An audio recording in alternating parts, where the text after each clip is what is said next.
में बड़े थे, पर वो जब उन्होंने गुरु दीक्षा ली उसके बाद में उनकी जीवन की शुरुआत मानी गई। तो संतों में बड़ा वो होता है जो जिसने पहले गुरु दीक्षा ली है। तो आज का दिन भक्ति का दिन है। आज के दिन हम कहा जाता है भाई इंसान की मुक्ति कैसे हो। गुरु शिष्य को यही बताता है कि इंसान के जीवन में मुक्ति का साधन क्या है। उनकी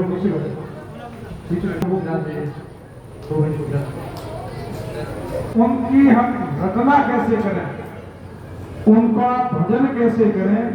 जैसे गुरु की महिमा बता रहे थे और आत्मज्ञान का भी एक भजन चल रहा था जिनमें कह रहे हैं मान खा तू भूलियो जा रहे हे मानव, तू जो जिस काम इस दुनिया में आया है वो काम भूलता जा रहा है। तेरा काम एक सिर्फ जीवन जीना नहीं है, परमात्मा के भजन कर इस जीवन की मुक्ति करना है।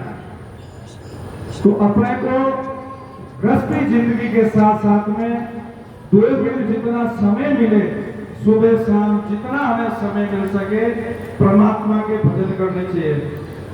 जितना हमें समय मिले, जरूरी नहीं है, पर देखो जब हम भजन करते हैं परमात्मा का नाम लेते हैं तो मन के साथ में लेना चाहिए।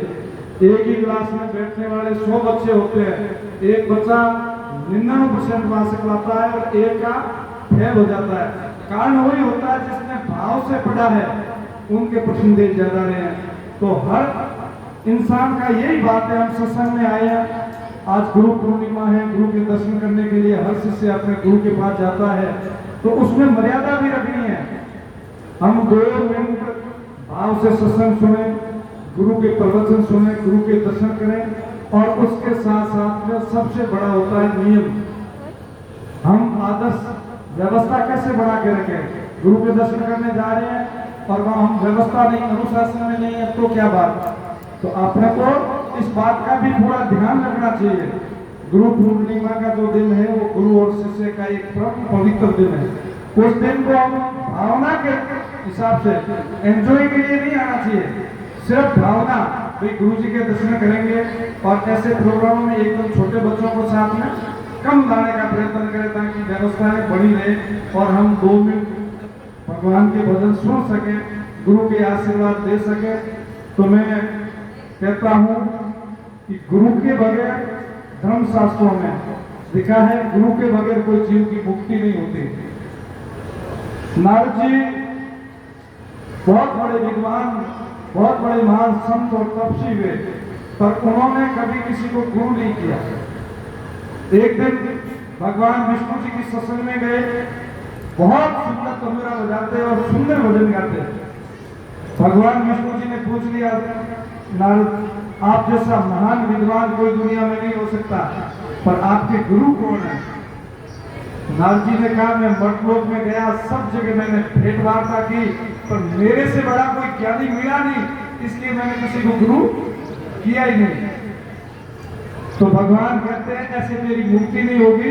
कोई भी इंसान को तू गुरु मान और उसे गुरु कर और तेरी भावना से गुरु मान ले, तेरी मुक्ति होगी। बिना गुरु तेरी मुक्ति नहीं होगी। तो कहा आप जी किसको करूं। कोई अमूमन शहर बताया, उस शहर में जा और उसी द्वार पर खड़ा हो, जो पहला व्यक्ति मिले उसे तू गुरु कर देना।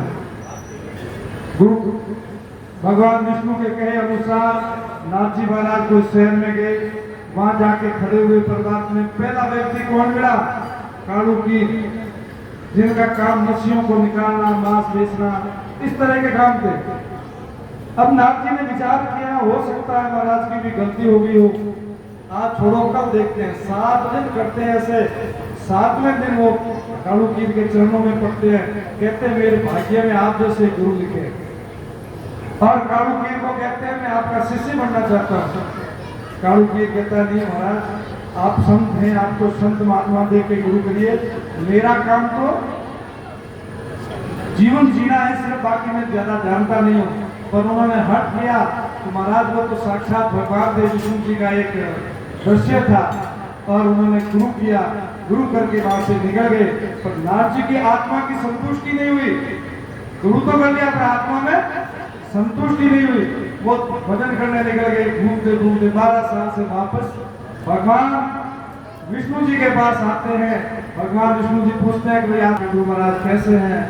नारद जी तीनों कहो बाप जी मैं तो थालो क्यों रुकियो बाकी माला गुरु में क्यों हम सारा बोल आजकल लोग के बड़ा बड़ा गुरु कहना चाह रहे, मोटा मोटा बात ना हो जगह दुनिया में प्रचार है, यानी ज्यादा प्रचार होने वाले ढोंग है, ज्यादा प्रचार ढोंग रहा है, कोई भक्ति रो मतलब नहीं है। तभी तेने भगवान विष्णु जी क्रोधित होया और नारद जी ने श्राप दे दियो कि गुरु रो अपमान कियो है, इरे वास्ते जाकर 84 लाख योनि भुगतनी पड़ी। नारद जी रोया बाप जी मैंने इतनी बड़ी सजा दी है, इनको कोई इलाज तो बताओ। भगवान का इलाज सिर्फ गुरु महाराज जी बता सके।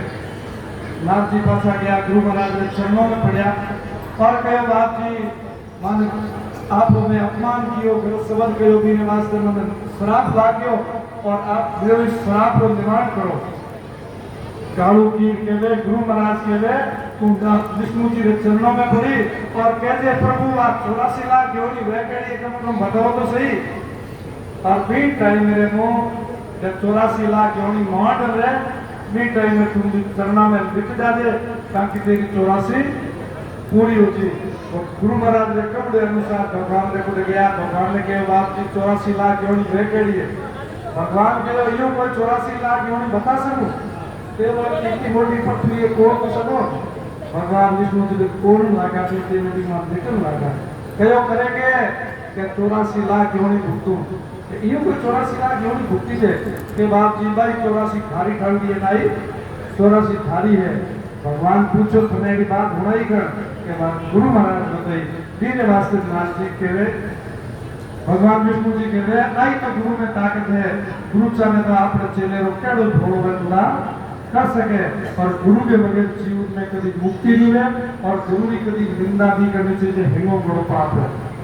तो आप सब लोग आया हो और गुरु मंत्र हर टाइम दिया करे पर महाराज गुरु आपने चेले ने बना लगी रो कभी था दी बड़े गुरु मंत्र के वे कहने के मध्य में कहना चाहूँ आप गुरु मंत्र नहीं दे रहे आए सिर्फ भगवान ने लिखो नारद जी महाराज अपना संत होया मान विद्वान होया गुरु जी ने गुरु दक्षा दी देना मां गुरु मंत्र भागवत में लिखियो ओम नमो भगवते वासुदेवाय किना इन 2 मिनट परमात्मा रो भजन करनो है। स्वामी राम सुखदास जी महाराज कहता कृष्ण वंदे जगत गुरु, कृष्ण जगत भक्त का गुरु है। अपन गुरु मान और परमात्मा रे नाम रो भजन करनो चाहिए और बड़ो अनुशासन रखना चाहिए, धीमा धीमा दर्शन करना है। तो गुरु पूर्णिमा में आशीर्वाद भी रहना जरूरी है, यूं नहीं थे वो भीड़ आओ है जी यानी भीड़ में न कोई न तो आशीर्वाद मिले न कोई। तो मेरे वास्ते प्रणाम करना आशीर्वाद देना और प्रसाद दे पर आप जगह बैठो और भजन होना वो ब्रह्मा प्रसाद की व्यवस्था है, जड़ी व्यवस्था है धीमे धीमे सबसे आप है और स्थान आप रो है गुरुद्वारे वो आप है कि व्यवस्था की जिम्मेदारी चेलों में है। गुरु जी चेले रे घरे जाए तो ही सेवा करने को फल चेले रो है और गुरु जी रे घरे आवे तो सेवा करने को फल चेले रो है।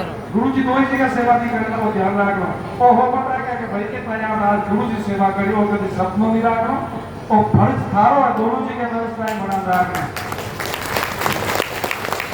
तो मैं आज अपने बीच में सुरेश जी जानी साहब का